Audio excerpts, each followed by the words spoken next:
17.30 sunnuntai. Just äsken sain vähän keitettyä kahvia, vaniljakahvia, mun lempparia. Siellä laitoin vähän kookosmaitoa, kookoskermaa.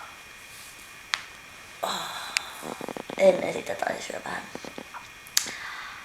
haaselaista nuudelia, mättöä, mikä itse on vääntänyt. Ja tarrajoukassa piti tosiaan käydä, mutta 14.15 kuulostaa sunnuntaina vähän liian aikaiselta.